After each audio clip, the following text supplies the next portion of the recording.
Nadreen, Suhail Waraich साहब ने जो धमकियां दी हैं इमरान खान साहब को और पाकिस्तान तहरीक इंसाफ को अपनी तहरीरों के जरिए से, उन धमकियों पे तहरीक इंसाफ का कोई रद्द अमल नहीं आ रहा और ऐसा लगता है कि शायद तहरीक इंसाफ इनको संजीदा नहीं ले रही या इस पर कोई रद्द अमल देना नहीं चाहती। देखिए, अगर आप सुहेल वड़ाइच को किसी खाते में ना भी लें या आप ये कहें कि ये एक सीरियस कैरेक्टर नहीं है, हम इनके बारे में बात ही नहीं करना चाहते, तो ये आपकी मर्जी है। लेकिन देखिए, सुहेल वड़ाइच ने जिनसे मुलाकात की वो तो पाकिस्तान के आर्मी चीफ हैं, वो तो पाकिस्तान के फील्ड मार्शल हैं और इस वक्त मुल्क के स्याह और सफ़ेद के मालिक हैं। बल्कि हमेशा से ये फौजी सरबराह जो है वही पाकिस्तान के स्याह और सफ़ेद के मालिक रहते हैं। लिहाजा ये जो फौजी सरबराह ने उनसे मुलाकात की और फिर सुहेल वड़ाइच साहब ने उनकी ख्वाहिशात को या उनकी बातों को अपने कॉलम के अंदर लिख दिया, तो अब सुहेल वड़ाइच साहब के मामले को पाकिस्तान तहरीक इंसाफ को संजीदा लेना चाहिए था। और ऐसे मौके पर जब साले जाफर साहब ने भी एक दावा कर दिया, ये साले जाफर वही सहाफ़ी हैं जो सियासतदानों के कमरों से जिनसी अद्वियात भी निकाल लाते हैं डिक्टेटर्स के कहने पर या उनके अदवार में, और ये मरियम नवाज की कपड़ों की तारीफ भी बहुत करते थे गैर मुल्की दौरों में। तो ये हमेशा से एक लाइन लेते हैं। तो अभी जो है साले जाफर साहब के बकौल पाकिस्तान तहरीक इंसाफ की क़यादत सच्चे दिल से माफ़ी पर गौर कर रही है। मुझे समझ नहीं आती कि ये सच्चे दिल क्या है, ये सच्चे दिल की माफ़ी क्या होती है और ये कैसे, पैरामीटर क्या है, पता कैसे चलेगा कि सच्चे दिल से या झूठे दिल से, ये तो बात समझ नहीं आती।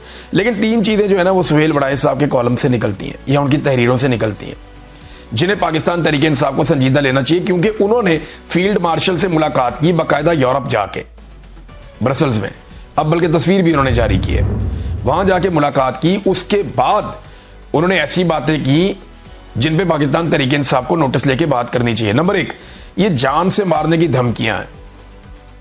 इसमें जुल्फिकार दी भुट्टो का जिक्र है, तारा मसीह का जिक्र है जिसने फांसी दी थी, या कोई सानिया हो जाएगा इसका जिक्र है। तो ये एक तरह की धमकियां हैं। एक तो धमकियां दी जा रही हैं और बहुत सारे जो जर्नलिस्ट हैं वो ये कह रहे हैं कि जो पुराने टाउट्स हैं शायद वो कामयाब नहीं हुए, तो अब सुहेल वड़ाइच जैसे सीनियर आदमी को एक मौका दिया गया है कि आप डराएं और धमकाएं, शायद ये फॉर्मूला काम कर जाए।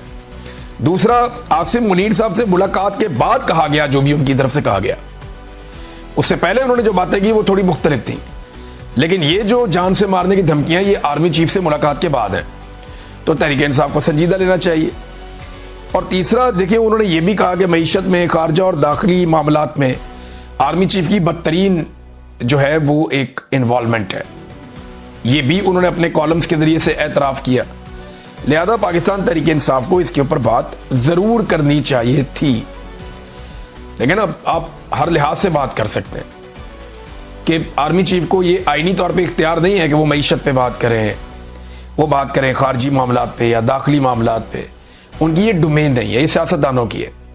और अगर वो ये कर रहे हैं तो इस पर अपोजिशन ही तनकीद करेगी ना, तो अपोजिशन इस पर बात ही नहीं करती। और मैं हैरान हूं पाकिस्तान के उलमा इकराम पे, यानी मौलवी हजरात से मेरा ये सवाल है कि मौलवी साहिबान, यानी आपको होश नहीं आ रही? सुहेल वड़ाइच साहब ने अपने कॉलम में लिखकर बताया हर छोटी छोटी चीज़ पे आप जाग जाते हैं, इद्दत वाले केस पे आपको होश नहीं आती। पाकिस्तान के मौलवियों को छोटी छोटी चीज़ों के ऊपर आप उछलना शुरू हो जाते हैं। अब मुझे ये बताएं कि अल्लाह ताला ने फरिश्तों को कहा कि आदम अलैहिस्सलाम को सजदा करो और पाकिस्तान की एस्टेब्लिशमेंट ने इमरान खान को कहा कि माफ़ी मांग लो। अब ये मिसाल देने का तुक क्या है? यानी क्या पाकिस्तान की एस्टेब्लिशमेंट खुद को खुदा समझना शुरू हो गई है और इमरान खान को इबलीस साबित करने के लिए ये अब कुरान पाक का ये वाला हवाला पेश करेंगे? और जिन लोगों ने माफ़ी मांग ली क्या वो सारे फरिश्ते साबित हो गए हैं? यानी जरदारी और नवाज शरीफ, क्योंकि इन्होंने माफिया मांग के बूट पॉलिश किए हुए हैं, तो क्या ये फरिश्ते हैं अब? तो एस्टेब्लिशमेंट खुद को खुदा क्लेम कर रही है। इसके ऊपर कोई पाकिस्तान के मौलवियों ने बात की? बिल्कुल खामोश है, कोई बात ही नहीं करता। हाँ, ये जरूर है कि फजलुर रहमान साहब की जमात के कुछ लोगों को बड़ा गुस्सा है इस्लामाबाद में मसाजिद के मामले को लेकर, क्योंकि ये ज़्यादातर मसाजिद जो है वो ज़िया-उल-हक साहब के दौर में बनी है और फजलुर रहमान साहब की जमात और उनके फ़िरके से मुताल्लिक है। तो ये उनकी एक स्ट्रेंथ है कि इन मसाजिद में, इन मदारिस में वो बच्चे हैं जो उनके एहतजाज वगैरह में भी आते हैं और वो उनकी एक वाबस्तगी भी है इन मदारिस और मसाजिद के साथ, एक दिली वाबस्तगी भी हो जाती है ना। तो हाफिज अब्दुल्ला साहब ने कहा जी कि आर्मी चीफ भी हाफिज कुरान है, मैं भी हाफिज कुरान हूँ, तो आए कुरान पाक सामने रख के बात कर लेते हैं कि कोर कमांडर हाउस पर एहतजाज और तोड़फोड़ ज़्यादा बड़ा जुर्म था या इस्लामाबाद में एक पुरानी मस्जिद को गिराना ज़्यादा बड़ा जुर्म था। और अगर ग्रीन बेल्ट का मामला है तो ग्रीन बेल्ट पे तो बेशुमार लोगों ने बहुत बड़ी बड़ी चीजें बनाई हुई है, नालों के रस्तों पे बनाई हुई है। वहां से आगाज कर ले, मस्जिद क्यों गिराई गई? फिर हाफिज अब्दुल्ला ने यह भी कहा कि मस्जिद इतनी उजलत में गिराई गई कि कुरान पाक को भी दरगोर कर दिया गया, वहां पे दबा दिया गया जमीन में, कुरान पाक की बेहुरमती भी की गई। और ये उन्होंने ऑन एयर कहा, और फिर रातों रात सफाई करके वहां पे दरख्त भी लगा दिए गए। अब आप नाज़रीन अंदाजा कीजिए कि जो इतनी ताकत रखता है वज़ीर दाखिला, या इतनी कुदरत रखता है, या चीज़ों को ऐसे कंट्रोल करता है कि रातों रात मस्जिद और मदरसा हटा के वहाँ पे सीधा मैदान बना के वहाँ पे रातों रात दरख्त लगा के वो साबित कर देता है कि यहाँ तो कुछ था ही नहीं। तो जब 26 नवंबर 2024 को इस्लामाबाद डी चौक में गोली चली और वहाँ पे लाशें पड़ी थी, तो इनके लिए फिर लाशें गायब करना और उस जगह को साफ करना, धोना और पहले जैसा बना देना कौन सा मुश्किल था? वो ये भी कर सकते हैं। जो ये कर सकते हैं इतना बड़ा काम, तो वो काम भी इनके लिए कोई मसला नहीं था। उठाओ और गायब कर दो, हर चीज साफ कर दो। लिहाजा ये फजलुर रहमान साहब की पार्टी इसके ऊपर थोड़ी सी गुस्से में है, लेकिन मौलवी हजरात जो आर्मी चीफ से मनसूब एक चीज सोहेल वड़ाई साहब ने की है उसके ऊपर अभी तक बात नहीं कर रहे। हम इंतजार करेंगे कि कौन से मौलवी इसके ऊपर बात करते हैं। नाज़रीन, इमरान खान साहब तो डील नहीं कर रहे। ये जो ख्वाहिश है ना माफी की, ये बहुत पुरानी है, बहुत पुरानी है। एस्टेब्लिशमेंट हमेशा से चाहती है कि सारे उनसे माफी मांगे।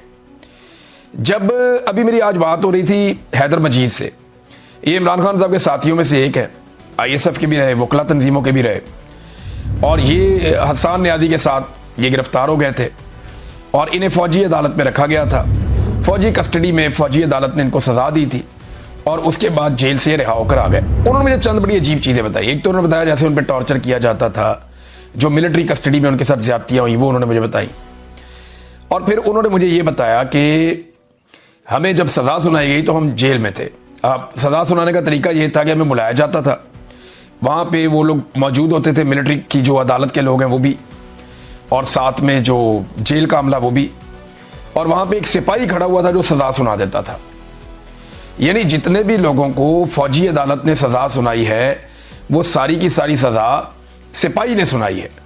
अंदाज़ा करें आप, अदालतों में सज़ाएं जो सुनाते हैं वो जज सुनाते हैं, लेकिन यहाँ पे जो सज़ा सुनाई है वो एक सिपाही ने सुनाई है। वो बुलाते थे बंदे को, खड़ा करते थे, उसे कहते थे जनाब आपकी इतनी सज़ा है, ये जुर्म है, अब आप जाए। और ये सज़ा जो सुनाता था ना वो एक नॉर्मल सा सिपाही था जो ये सुना रहा था।